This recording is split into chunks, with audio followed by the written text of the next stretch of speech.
This night, for the first time, Polish regular soldiers fired on our territory. Since 5:45 a.m., we have been returning their fire, and from now on, bombs will be met by bombs.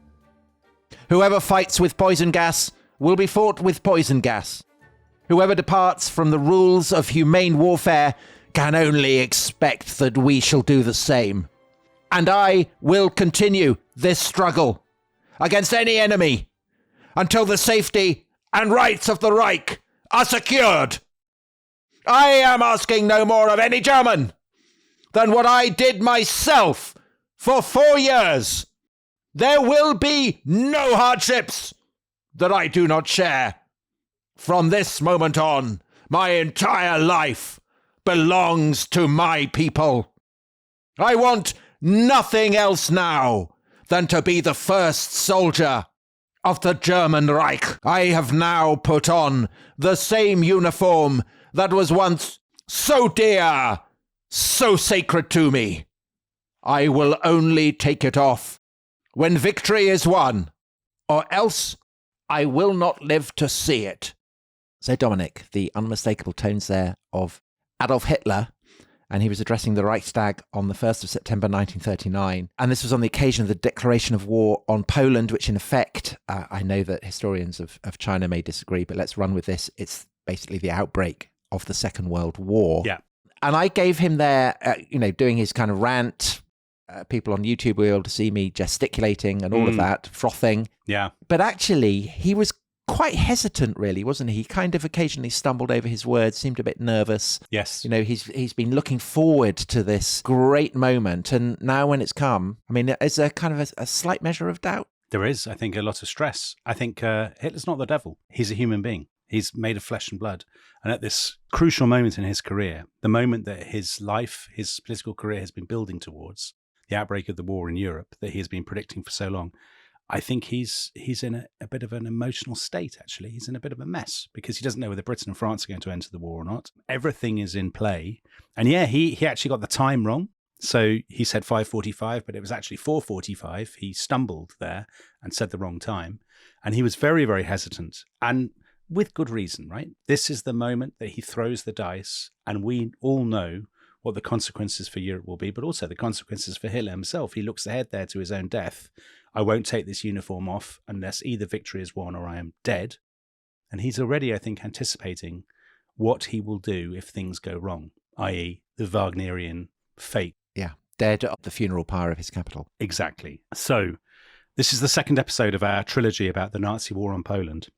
And we ended last time, Tom, as you may remember, with Hitler and his generals drawing up their plan of attack on the 11th of April 1939. The Poles have resisted their attempts to persuade them to give up Danzig and to turn themselves into a satellite state. So he's drawn up this plan for an attack on Poland.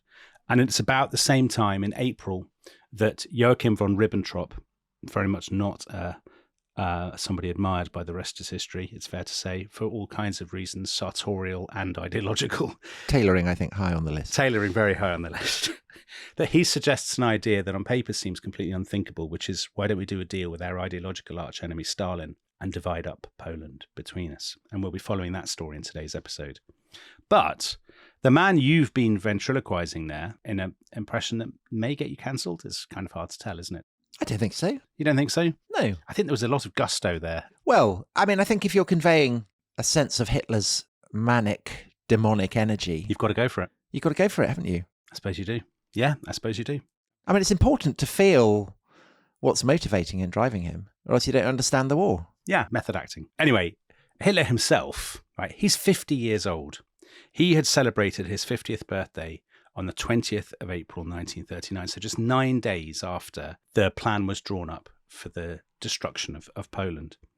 And to mark the big day, I mean, it is one of the most extraordinary birthday parties in history. Goebbels organised what Ian Kershaw, Hitler's great biographer, called an astonishing extravaganza of the Führer cult.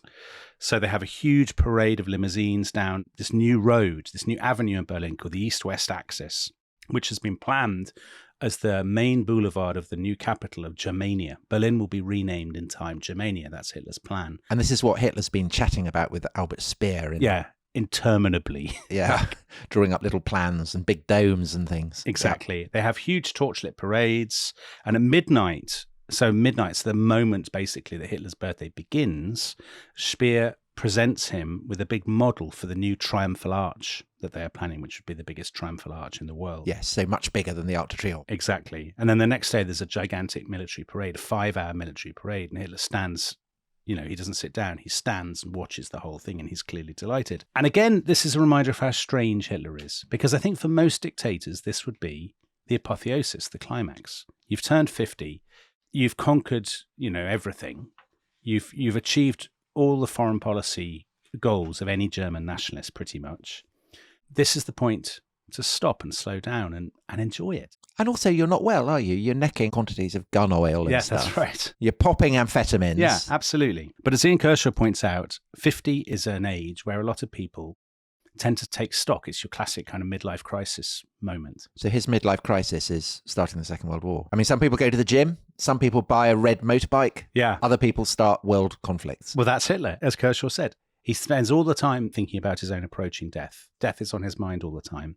He has a sense of loss of vigor, great anxiety about his health, and this tremendous sense of time running out. It's really important to him to strike soon. Most of his high command are ultimately desperate to avoid war with the West because they think, why gamble everything? Why risk everything when we've achieved so much? We're in power. We enjoy being in power. We don't want to throw that away. That's how most authoritarians and dictators think. Not Hitler. He must have his war. So 8 days after his birthday, he gives a landmark speech at the Reichstag. He renounces the non-aggression pact with Poland. So, Tom, this is picking up your point from last time about what are these pacts worth. The answer is nothing. He also tears up the naval treaty with Britain. And for the first time, he publicly lays out the grievances that he and Ribbentrop have prepared. So that's Danzig, which we heard about last time, and the Polish corridor.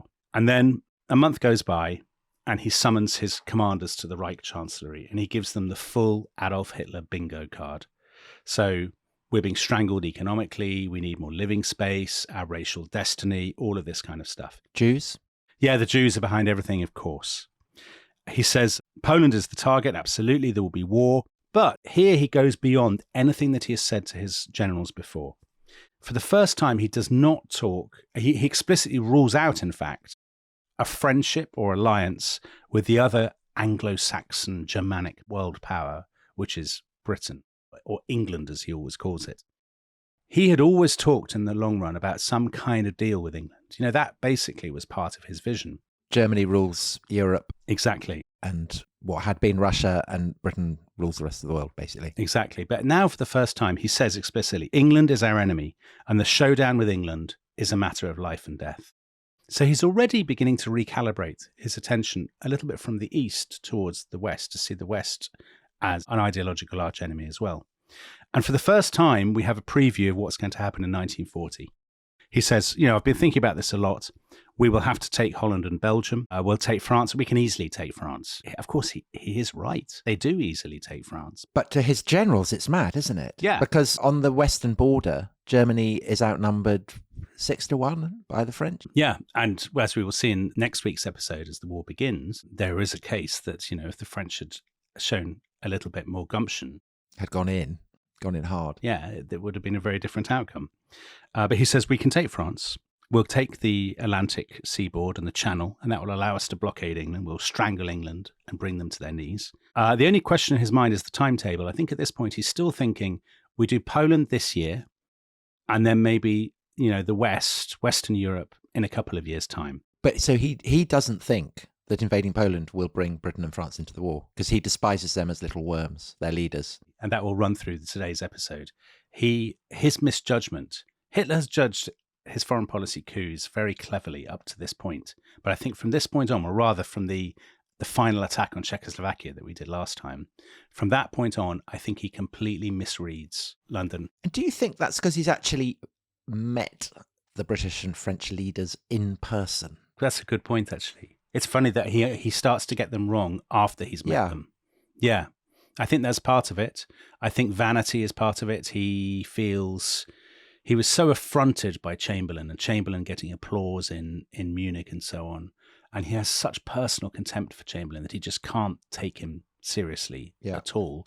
But also, I think by this point, A, Hitler's off his head on gun oil, but B, he has completely drunk the Führer Kool-Aid. You know, he now thinks all this business about I've been chosen by Providence. Yeah, he's all into that. You don't want a leader who thinks like that. I mean, that's mad. Anyway, that spring and summer, Ribbentrop's diplomats lay the foundations. They make all these more non-aggression pacts, which, as you will know, Tom, are worthless, with people like the Danes, the Latvians, the Estonians. We shall see, of course, what these non-aggression pacts are worth. He does a deal with Yugoslavia for its copper. He does a deal with Romania for its oil and its wheat. So these are clever deals. These are stocking up. It's like playing a board game. It is. And presumably the player that Hitler is, on the other side of the game board is France, who had been, a country that has traditional links with a lot of these countries. Yes. Had tried to forge a kind of military alliance, but presumably in the wake of Munich is totally shot. No credibility left at all. And I wonder also whether by this point there is a sense across most of Europe and maybe across most of the world that democracy itself is shot. Yeah, I think so. That fascism is the face of the future, and that, the democracies with their shabby leaders and their kind of old-fashioned clothes are just heading towards the scrap heap of history. Totally there is, Tom. I think that you're absolutely right. And I think that's been running through the 1930s. Within the democracies themselves, of course. All these, bright young men at Cambridge who are Stalinists, for example. Yeah, they want to be on the right side of history. And Chamberlain and Daladier are not on the right side of history. They look stuffy, they look boring, they look dithery, they look weak. And if you're, as you say, if you're a government in Eastern Europe looking for an ally, you say, France, really? I mean, they were great allies at Czechoslovakia, and where are they now? Whereas you think Hitler wins, he judges things correctly, he's decisive, he's strong, that's the calculation that a lot of these people are making. But also the ideology behind it, the kind of the image of strength and power, that maybe, this is the future. Yeah, it's seductive, it's glamorous, it seems modern. Exactly right. Yeah. Exactly. Now, one person who has a little bit ambivalent is Mussolini. Mussolini doesn't want a war at all, but he's basically tricked into signing the Pact of Steel, a renewed, deepened military alliance. I mean, honestly, if you're signing something called the Pact of Steel, you should know what you're getting yourself into. With a load of people who've got skull and crossbones on there. Yeah, there are clues there. But Ribbentrop says to him, listen, don't worry. We're not thinking about war for 5 years, which is, that's all right then. Ribbentrop. And Mussolini says, oh, well, fine, fair enough. Yeah, we'll do it. All that summer, Hitler does his usual trick that he'd done last time of basically trying to pretend that he hasn't got any military plans at all. So he just goes on a tour of his childhood haunts in Austria. He goes to Bayreuth to listen to Wagner. I know you're a great devotee of Wagner, aren't you, Tom? So again, a disturbing similarity. Another pointer of comparison. Yeah, exactly. He's got Unity Mitford with him. Yeah, and you love the Mitfords. Oh, my God. Yeah, it's all stacking up. And he goes to this huge festival of German culture in Munich, doesn't he? Which has become a kind of annual celebration of basically artworks. Who is it? There's an artist who's called the pubic hair artist or something, because he's always sculpting kind of nudes, German nudes. And Goebbels is all over this. And he goes there and ogles all the women who are wearing kind of exotic German costumes and things. It's all quite odd. And of course, he spends loads of time in the Eagle's Nest going for walks and like talking to Speer about triumphal arches and watching terrible films and stuff. Meanwhile, just as in the Czech crisis, Goebbels' propaganda machine is kind of as cranked up, pouring out all these grievances. And what they will do, just as in the Sudetenland, they'll take a genuine, often a local grievance with a grain of truth, and then massively amplify and exaggerate it into a colossal injustice. So this time, remember last time it was a guy who was basically a PE teacher called Konrad Henlein. Yeah. And now there's a fellow called Albert Forster. He's the Nazi party chief in Danzig. He came from the same town, interestingly, as Henry Kissinger, called Fürth in Franconia. Kissinger, of course, a refugee from Nazi Germany. A huge part of Kissinger's makeup is that experience. Yeah. Anyway, there's this huge stream of stories saying basically, ethnic Germans in Poland are being beaten up, they're being attacked, all of this kind of thing. Now, it is true that Poland has a much more nationalistic government than Czechoslovakia did. But as Richard Evans says in his book on the Third Reich, these stories are nevertheless massive exaggerations at best and complete inventions at worst. And what Forster's goons will do is they will stage provocations to try and get a Polish counter reaction.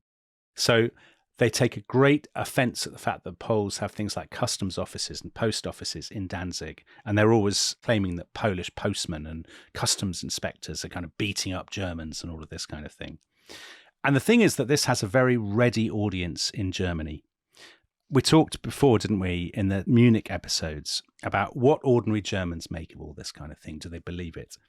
And I think a lot of ordinary Germans absolutely swallow this stuff. They've been primed to swallow it, actually, by decades, if not centuries, of prejudice against the Poles. But I suppose Danzig is slightly different to, say, Austria or the Sudetenland, in that those were never part of Germany, whereas Danzig had been part of Germany. Yeah. So it'd be like for us, I don't know, Bournemouth was an open city or something. You'd think, I suppose, I mean, there had been tough periods where Danzig had been Polish, so it had changed hands. So maybe Berwick. Yeah, maybe Berwick is a good example.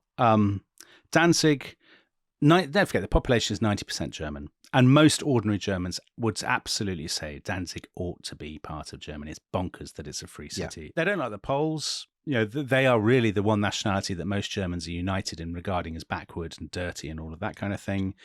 And most people, that they simply can't conceive that the Western powers would fight for Danzig. After all, you know, they didn't fight for the Sudetenland. Why would they fight for what is obviously a German city? That's the way they think about it.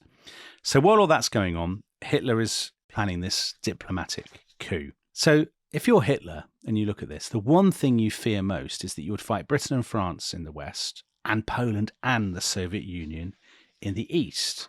Now, a deal with the Soviet Union, obviously it would be a massive U-turn because so much of Hitler's ideology is based on anti-Bolshevism.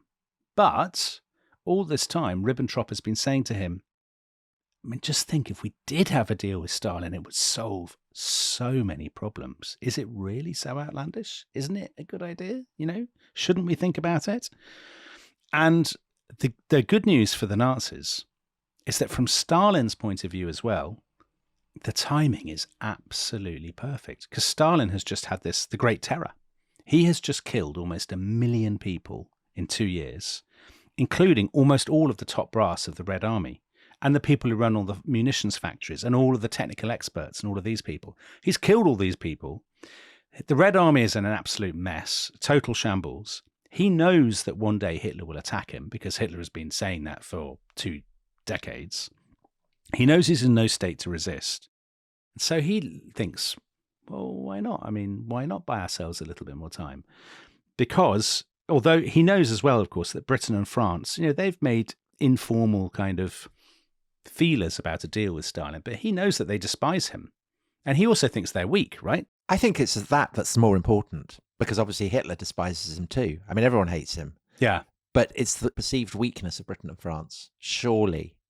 Because Stalin is a strong man, and so he respects, even if he fears, other strong men. The British and French do send a military mission to talk to Stalin. Have you seen this? And it was led by a man called Admiral Sir Reginald Aylmer Ranfurly Plunkett Ernle Earl Drax. It just seems disrespectful of Stalin not to respond to a man with so many names. Yes, a peace mission led by a man with so many names, yes. But this guy's quite a junior guy, and the French send, I think, an even more junior person. And Stalin's like, what, these people are not serious. I mean, they're never going to give me a proper deal. Like, it would have to answer to their parliaments and all that. This isn't going to go anywhere. And that's another key thing, isn't it? Yeah. That the British and French governments do have parliaments and electorates to answer to. Exactly. Whereas neither Hitler nor Stalin have to worry about that. Exactly. And obviously, communists and fascists, respectively, will be appalled at the idea of cozying up to the enemy. But who cares? They'll just have to lump it. Yeah, exactly. That's the thing. So Stalin that spring started to send out signals to the Germans. He started to make speeches attacking the West. He sacked his long-serving foreign minister, Maxim Litvinov, he's Jewish, isn't he? Who's Jewish and hated the Nazis and had been trying to work for years for better relations with the West. And he replaces him with Vyacheslav Molotov, named after the hammer. So like Charles Martel. Yeah, like Charles Martel. Molotov means hammer in Russian. So Molotov is the ultimate kind of Stalin ultra-loyalist and is not Jewish. And the Nazis take that as a very promising sign. Ribbentrop Ribbentrop loves this idea of a deal because, of course, it would stab Britain in the back, which he hates Britain and he can't wait to, what a coup that would be. But also for Ribbentrop is the ultimate courtier. He wants to cement his position as Hitler's most effective and most loyal underling, especially vis-a-vis his great enemy, Goering. So Ribbentrop is kind of working very hard on this all through the summer. And on the 5th of August, a Soviet diplomat says to him, Stalin is actually quite interested in this. This could happen. And then they get this great breakthrough on the night of the 19th of August. So first of all, the Soviets agree after months of on-off talks, they agree a trade deal with the Nazis. They will sell them raw materials in return for German manufactured goods. And then Hitler and Ribbentrop are at the Eagle's Nest, overlooking this amazing sort of panorama of the mountains on the German-Austrian border. And they get a call. Stalin would like to open talks about a deal. A non-aggression pact, and we know what they're worth, but more importantly, a deal to divide up Poland between them. And he's inviting Ribbentrop to Moscow to conclude the deal. Now, Ribbentrop, as you can imagine, is absolutely thrilled by this. Stalin says, I'd like you to come in a week on the 26th of August. And at that, Hitler's face falls a little bit when he hears the news. He says, that's very late. I really need the army to strike Poland at latest 1st of September, because once it starts raining, that will turn the flat fields of Western Poland into a quagmire, and that'll be very bad for our tanks. So really, we would ideally like this deal earlier. And Hitler does something extraordinary. He intervenes personally. He sends a personal message to Stalin via the German embassy in Moscow. Please, can Ribbentrop come earlier to Moscow? This makes an incredible impression on Stalin. Stalin has always been treated by the West as a complete pariah, as a kind of madman, an animal, loose in the world of civilized human beings. And here is Hitler, who has demonized Stalin for so long, treating him as an equal, treating him with respect, asking very politely, please, can my foreign minister come a week earlier? So a tribute to the efficacy of good manners. Yes, I guess so, Tom. Because 2 days later, on the afternoon of the 21st of August, Stalin sends a telegram back and he says, that would be lovely. Ribbentrop will be very welcome here in 2 days' time on the 23rd of August. And Hitler inevitably is with Albert Speer at the Eagle's Nest when he hears... more architectural chit-chat. Yeah, balustrades or something, when he gets the news. And Speer wrote an account of this. He said, Hitler stared into space for a moment. He flushed deeply. Then he banged on the table so hard that the glasses rattled, and he exclaimed in a voice breaking with excitement, I have them. I have them. And then he called for champagne. And who do you think the them is? I was thinking about that. I think it's Britain and France. I think at this point... Or the Poles as well? Possibly the Poles as well, of course. But I think he is maddened with hatred now of the West, Hitler. Because he feels they cheated him of his war, and then they gave the Poles their guarantee. He's a bad man, Adolf Hitler, Tom. What can I say? Anyway, the news breaks. They announce the news in Berlin just a couple of hours later, so just before midnight. So they don't keep it secret. I mean, that's... This is an interesting thing. Yeah. Until I'd read up on this, this was a revelation to me. I'd always thought it was done kind of back channels. And know that the reaction to the Nazi-Soviet pact actually comes before the pact is formally signed. So they announce the news. Ribbentrop will be flying to Moscow to conclude a deal with Stalin. And now some old, long-standing Nazis are appalled. And actually there are stories of people throwing down their badges outside party headquarters in Munich, where the Nazi party began. People who would be very, very anti-Bolshevik and would have been for 20 years, who are like, what? The Bolsheviks are our greatest enemies, and they're throwing their badges away. But lots of Germans actually think, oh, brilliant. Now we won't have a war with Russia. And that's such a relief. Isn't that wonderful? Great news, because, of course, they don't want war. The communists, of course, are they're more, I guess, ideologically principled on this kind of thing, I guess. I think bewildered is the bewildered and confused. If you're a Stalinist, of course, you just say, well, Stalin is the great genius. But there are definitely a lot of communists who are proper Marxists who are appalled by this and who are really troubled by it. But then lots of people make up excuses. They say, well, Stalin had no choice. He was abandoned by the West, all of that kind of thing. So the next day, the 22nd, Hitler convenes a big summit at the Berghof at the Eagle's Nest. He gets 50 senior officers and Ribbentrop. Ribbentrop has packed his bags and is poised to fly. And Hitler says, this is a really important meeting. I don't want anyone to take any notes. It is absolutely top secret. But because it's so important, some of them write down their recollections afterwards. So we kind of know what Hitler said. And even by his own standards, it's an extraordinary performance.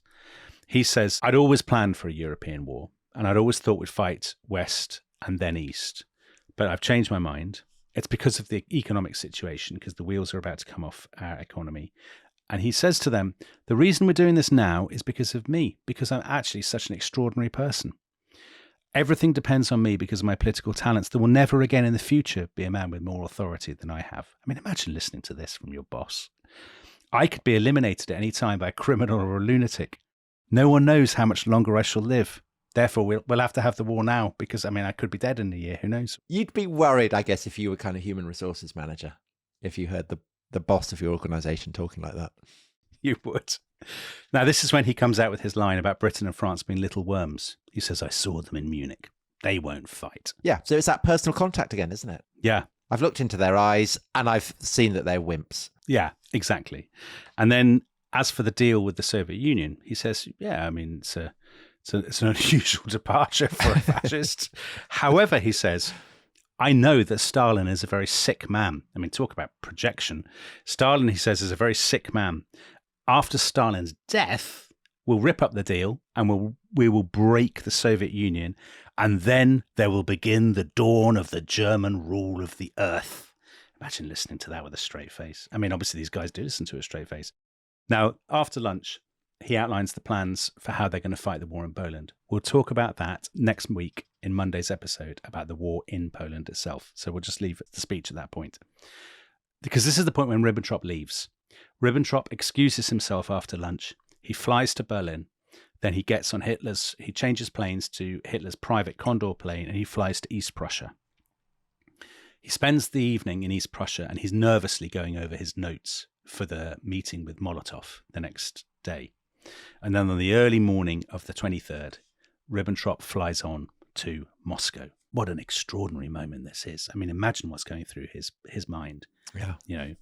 And he takes with him, by the way, Hitler's personal photographer, Heinrich Hoffmann, who's a great source on this. And we'll be talking about some of the comic activities with photographs later on. Cigars, isn't it? Cigars and photographs and drinking. So Ribbentrop finally lands in Moscow. And he is met by sort of grim-faced men with cars straight away. And he is driven directly to the Kremlin, the seat of communism on earth. I mean, what an incredible moment this is. And he's escorted into this long, sort of gilded marble hall with chandeliers and whatnot. And waiting at the end, there's Molotov. But to his surprise, there's also another man, a small man, with very familiar features. Does he have a moustache? And a gigantic moustache. And is, of course, Stalin. Now, Ribbentrop didn't know that Stalin was going to be there to meet him, so he's a bit taken aback. And Ribbentrop comes out with his sort of polished, diplomatic, you know, we're lovely to be building a new relationship. Yeah. We're looking forward to this moment for years. And Stalin is very relaxed and jovial. And Stalin says, we've poured buckets of filth, he uses a much more earthy word than filth, over each other for years. He says, but there's no reason we can't bury the hatchet now. Come on, let's bury the hatchet. And Ribbentrop kicks off with a very, very Hitler idea. Let us stun the world with a non-aggression pact to last 100 years. That's very Dr. Evil. That's very Dr. Evil. And 100 years. And Stalin kind of laughs and he says, if we say this pact will last for 100 years, people will laugh at us for not being serious. I suggest 10 years. 10 years is more reasonable. There's the difference between Hitler and Stalin, right? But both of them must equally know it's not going to last. Of course they do. Even 10 years. Of course it's they do. all just That's the amazing shadow thing. boxing. Absolutely it is. So the pact is one thing, but of course the really important thing is the secret protocol to divide up Europe between them. And Ribbentrop says, here's Hitler's offer. You can have Finland, you can have Estonia, you can have most of Latvia, you can have eastern Poland up to the River Vistula and the San, and you can have the Romanian region of Bessarabia, which is modern-day Moldova, which of course they do get. And Stalin says, that's all great. but I would also like the coast of Latvia. And that's a bit of a stumbling block. And Ribbentrop says, I'll have to ring Hitler. I can't agree to that. I'll have to ring Hitler. Now, Hitler is at the Eagle's Nest. And it's an extraordinary scene, actually. He's pacing up and down very nervously on the terrace. He's very tense. His adjutant was with him, Nikolaus von Beloff. And he said it was a beautiful evening, an August evening in the mountains. And the sun was setting. Von Beloff said, as we strolled up and down, the eerie turquoise-coloured sky to the north turned first violet and then blood red. At first we thought there must be a serious fire behind the Untersberg, the mountain. But then the glow covered the whole northern sky in the manner of the northern lights. I was very moved, and I told Hitler that it augured a bloody war. Oh, well, that's nice. That's a moving thing to say. And Hitler replied that if it must be so, then the sooner the better. For the more time went by, the bloodier it would be. And at that point, the phone rings. And everybody's like, oh my God, the phone's ringing. It's the news from Moscow. And Hitler picks up the phone and he just listens in silence and he doesn't say anything. And then he puts the phone down and he still says nothing. And then he says, bring me a map. So a map of the Baltic States. And someone brings him this map and Hitler stares at it. And then half an hour later, he's like, okay. And he rings back and he says, yes, agreed. Now back in Moscow, Ribbentrop puts down the phone and he says, it's on. So they finalize the details. At midnight, Stalin's servants bring in caviar and vodka and Crimean sparkling wine. So Ribbentrop would have enjoyed that. Was a sparkling connoisseur of sparkling wine. That's true. I hadn't thought of that. Maybe he could have a... Yeah. Maybe they did a little put tasting. me in touch with your supplier. Yes. And they light up a load of cigarettes and they start making toasts. Stalin, incredibly, makes this toast. He says, I know how much the German nation loves its Führer. I should like to drink to his health. And he leads. He keeps that quiet in 1943. He does indeed. Yes, he did. He didn't talk often about that toast. Now the documents are ready. They've been finalised and they're prepared to sign. At this point, Hoffman, the photographer, comes in and he sets up this huge tripod and his camera and everything. And Stalin says, hold on. You can't take photos like this. Like, we have to clear all the glasses away, all the caviar, because otherwise people will say they signed this pact when they were absolutely wasted. And that's really bad publicity. So they clear the stuff away and then Hoffman takes the photos. And these are the photos that you see if you Google it. So you see Molotov and Ribbentrop, very smart suited, actually, given the abuse we've given Ribbentrop about his suits. They're signing, and Stalin is in the background beaming, looking very jolly because he's tanked up on vodka and sparkling wine in his kind of beige tunic. Moustache bristling. And then Ribbentrop rings Hitler again. Hitler inevitably has been watching a film with Goebbels, but he's not really been enjoying it because he's too nervous. He wants to find out how it's going. And Ribbentrop says, brilliant. It has been a complete success. We have everything we wanted. And Hitler says, congratulations. And then Hitler says, that will hit them like a bombshell. Well, when we get bombshells in the rest of history, we generally like to take a break. So I think that is what we will do.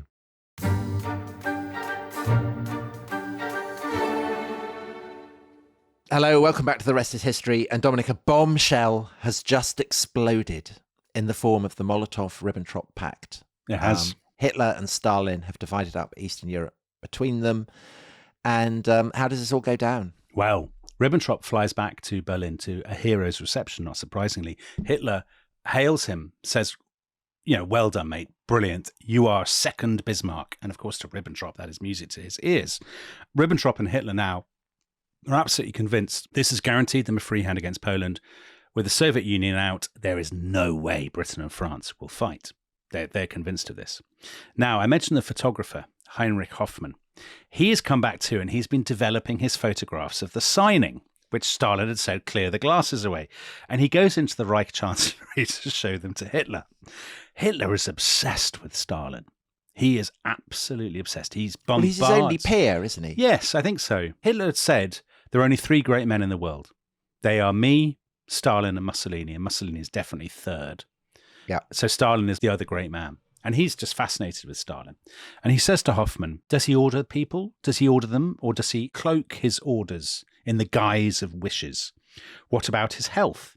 Does he really smoke so much? How does he shake hands? What's his handshake like? And then It's just a shame they never met, isn't it?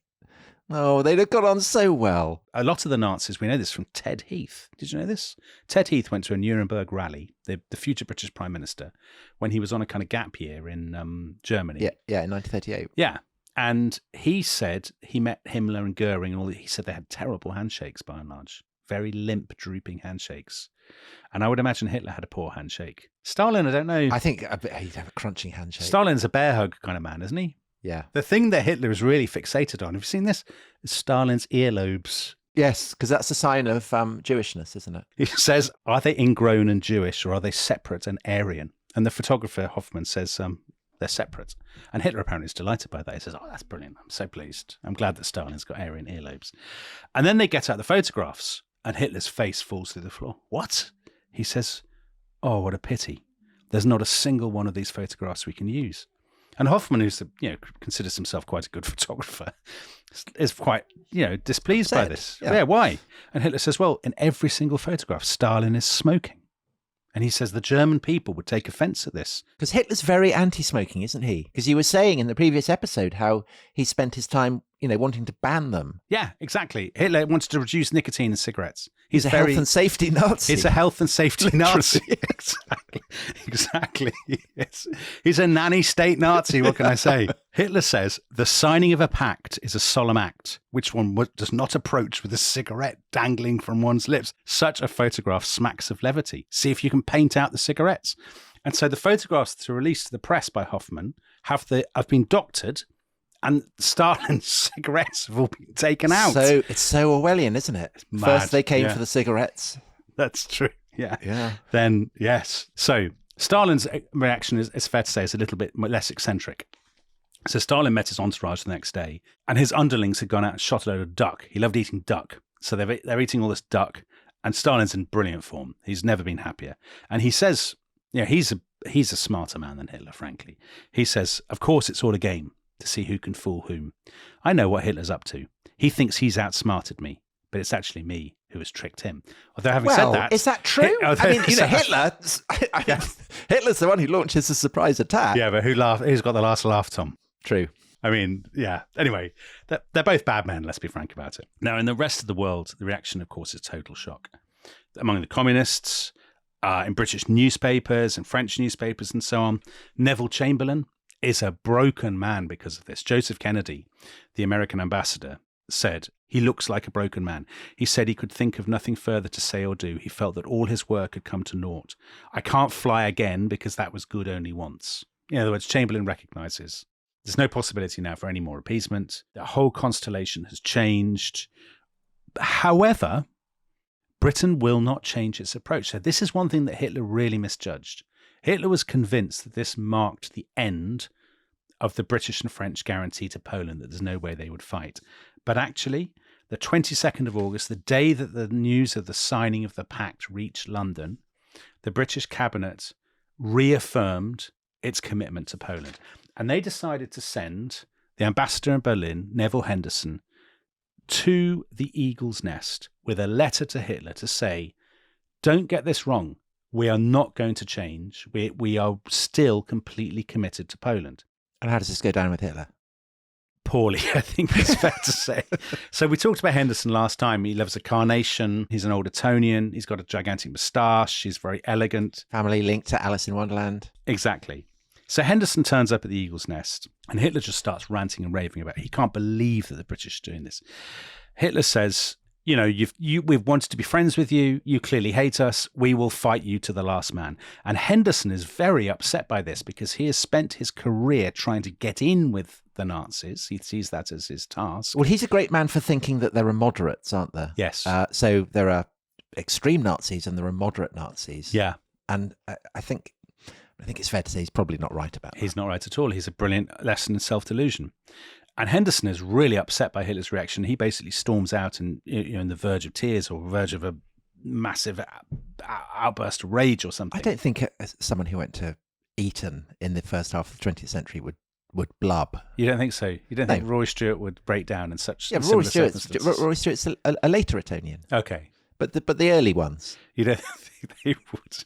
No, I mean, that's the whole point of going to Eton is you get beaten if you show a kind of single trace of emotion. All right. Well, Henderson, I think, is very emotional at this point because all his work has come to nothing. And when he goes out, do you know what Hitler does? He literally slaps his thigh. This was Hitler's great thing. He loved slapping his thigh. He does chortle. He says, ha, ha, ha, ha, Chamberlain won't survive this discussion. His cabinet will fall this evening. It does really feel like a kind of board game, doesn't it?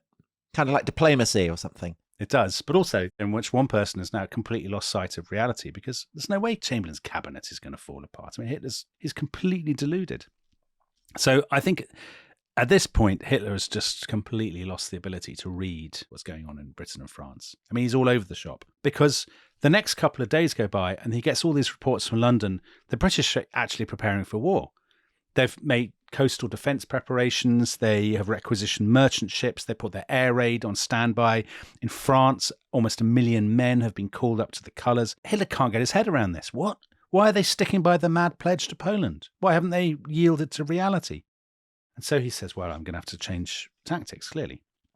So on the Friday, which is the 25th of August, he's moved back to Berlin and he says, get Henderson back. So Henderson comes back to the Reich Chancellery and Hitler says, look, I've changed my mind. I will make Britain a very generous offer. If you let me solve this Polish problem, I promise that will be it.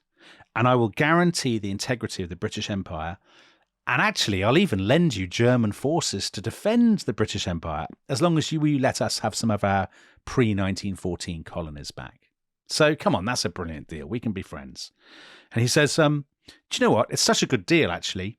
I think you should take my private plane and go to London and offer it to Chamberlain personally. And then he says, I mean, this is shameless. He says to Henderson, the thing is, I actually hate war. I'm not a warrior. I'm an artist, he says.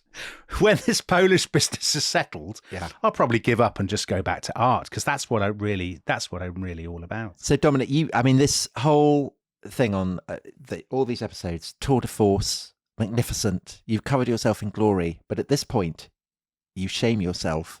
No. You've written in your notes, Hitler, is John Lennon. Yeah. Yeah. Just an artist. You're going to slap your thigh and chortle. Almost certainly. But once the recording is finished, I think, just privately. Just imagine there's no religion. Imagine there's no countries. It isn't hard to do. That's what Hitler said afterwards. He just loves art. Come on. So the irony is, of course, while Hitler is pontificating about art, imagine this and that and the other, his generals are preparing to launch the invasion of Poland the very next morning. The very next morning, Saturday, the 26th of August. Everything is ready. The final decision is delayed because Hitler is still talking to Henderson about his love of watercolours. But at last, that afternoon, he gives the order. We'll go in tomorrow, the 26th, 4:30 in the morning. The British will be taken by surprise. It'll be a fait accompli. They'll just have to suck it up. Brilliant. Everything is ready. The wheels are put in motion. The generals are ready. And then, unbelievably, at 7:30 that evening, they get a new order from Hitler. It's off. It's cancelled. What? What's happened? What's happened? Unbelievable twist. Well, Mussolini once again has thrown a spanner in the works. Late that afternoon, he sent Hitler a message. This war you're planning, actually, I don't fancy this war at all. Italy's not ready for a war. We don't fancy this. Hitler can't believe it. What? The Pact of Steel is for nothing? He says, Mussolini has betrayed me. The Italians are behaving just like they did in 1914. You can never rely on the Italians. So, it's all right for Hitler to rip up pacts and treaties, but when it's done to him, he doesn't like it at all. Yeah. On the other hand, Tom, you could say the Italians had let Germany down in 1940. So Hitler should perhaps have been forewarned. Anyway, it's too late to stop all the preparations. The army are outraged. They do stop most of the preparations, but some units do go ahead. So there's an attack on a railway tunnel in the Carpathians that is actually beaten back by the Poles overnight. The Poles wanted to order general mobilization of their own, but the British and the French say, don't do it. Don't provoke Hitler. And as we will discover next time... That's really, terrible for the Poles. This is terrible for the Poles because it means when the war does start, they are not properly ready. So, as a result of Mussolini dragging his feet, The timetable is sort of frozen. Everybody is still in place, but, the war has been postponed. And that gives Hitler one last chance to find a deal with Britain. Now, at this point, he has given up on traditional diplomacy. The stuff with Henderson isn't going to work, clearly. Ribbentrop says, look, it's pointless. They're not going to abandon Poland now. But Goering is still hanging around in his white suit. He kind of likes the idea of a deal. And he has this mate. Not least because it would kind of stiff Ribbentrop, right? Exactly. He has this mate who's a Swedish industrialist called Birger Dahlrus, who Goering uses often as a kind of go-between with London. And Hitler says, well, let's maybe use this bloke, this Dahlrus. So he sends this Swedish guy off to London with an alliance offer. An alliance offer for Britain. So he still hasn't given up on that old idea. And again, this is quite reminiscent of the build-up to the First World War. It is. I was just thinking about the Kaiser's various attempts at the last minute to have a deal with the British. And he says, look, Dahlrus's offer is Germany gets Danzig, Germany gets the Polish corridor, Germany gets its old colonies in Africa and stuff, but it will guarantee Poland's borders and it will do all this deal with the British Empire and it will defend the British Empire. The difference this time is Hitler says, we'll have this deal first and then we'll only worry about the Polish business afterwards. Like, it's so important to me to be friends with you in Britain. Now, there's a lot of faffing around with this offer that we don't really need to go into because basically the underlying reality is that all the time, Hitler is still making plans for the invasion. He has not given up on the invasion idea. So after Dahlrus has been sent off to London, he gathers the Nazi top brass, the leaders of the SS, Himmler, Heydrich, Goebbels, all these bad guys. And Hitler at this point is really strung out. He's exhausted. He's massively stressed. His voice is cracking. And he says, okay, we're going to do it on Friday, the 1st of September. There'll be no more postponements. I made up my mind, enough faffing around. This is going to happen. And he says, this is going to be brutal, but for as long as I live, there will never be we will never surrender. It's interesting that at this point, even at this point, before it's even started, he's contemplating, at least in part of his mind, his own death and the possibility of defeat. And actually, Goering says to him privately at one point, he says, listen, we don't actually need to fight the British. Like, we don't need to do this. We don't need to gamble everything. Because Goering has been told, hasn't he, that the Luftwaffe lacks the capacity to bomb Britain. And Goering has not, I think, been completely honest with Hitler about the Luftwaffe's capabilities for obvious reasons. And he says to Hitler, look, we don't need to do this. You don't need to prove anything. And Hitler says to him, all my life, I've always put my entire stake on the table, which is true. He gambled and gambled and gambled and won and won and won. Until he didn't. Exactly. So the evening of Monday the 28th, Henderson pitches up again. He's drunk half a bottle of champagne to steady himself. Champagne, what is it with sparkling wine and these people? Before meeting Hitler. And he says, look, we've got the latest stuff from this Swedish guy. We're not going to do a deal with you, but while this Danzig thing is dragging on. Fine, we can talk about Danzig, but there is no way that you can invade because if you do that, we will fight you. And Hitler says, okay, I'll think about it. So a day goes by. Then on the evening of Tuesday, the 29th, Henderson comes back for his answer. And Berlin now is in darkness. The government in Berlin has ordered a trial blackout. There are hundreds of people waiting outside the Reich Chancellery because they know that this is kind of the last chance for peace. And Hitler, I was going to say unbelievably, but of course it's perfectly credible. He decides to try the same trick that he had done in Bad Godesberg. With Chamberlain. With Chamberlain. He decides to just completely change the rules of the game and raise the stakes. And so instead of being Mr. Nice, he starts ranting and raving. Oh, I'm sick of you British. You don't care about Germans. You don't care if we're being slaughtered. And he says, oh, it's all you've encircled Germany. You've tricked us. You betrayed us, all of this kind of thing. Henderson, for the first time probably in his diplomatic career, really, with Hitler, completely loses his temper. And he says, I won't listen to this language from you or from anybody. How dare you insult the British government? If you want a war, says Henderson, then you will have it. And Hitler says, well, fine.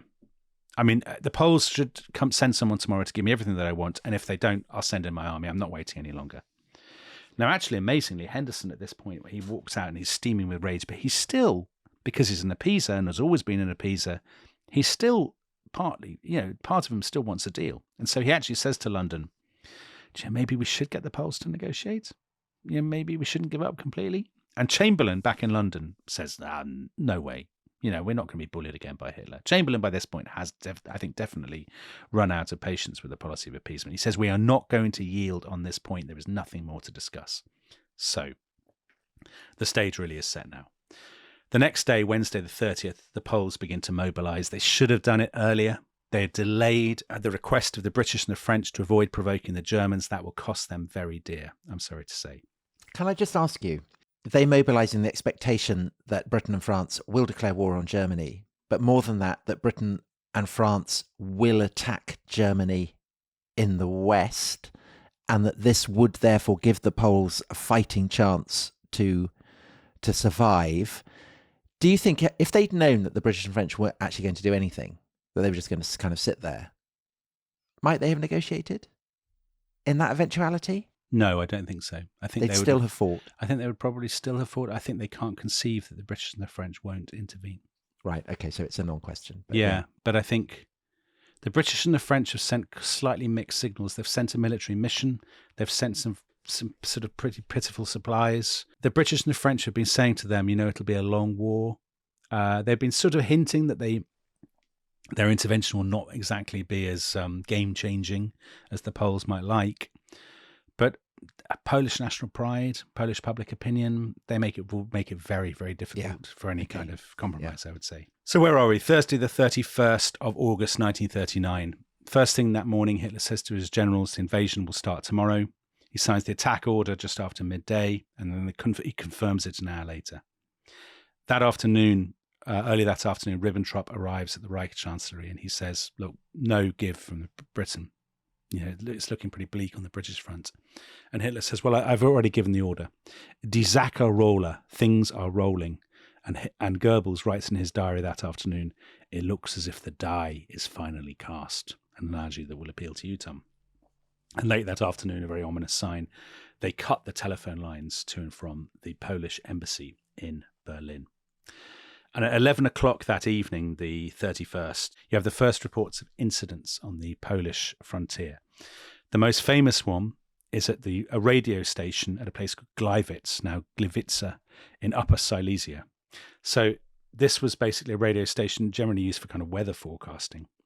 And there are reports that Polish troops have stormed a German position, that they executed the staff, and they broadcast Polish nationalist slogans. Actually, what happened was the attack was organized by the SS. It was planned directly by Reinhard Heydrich. Both the attackers and the defenders were SS men, and they were actually firing blanks.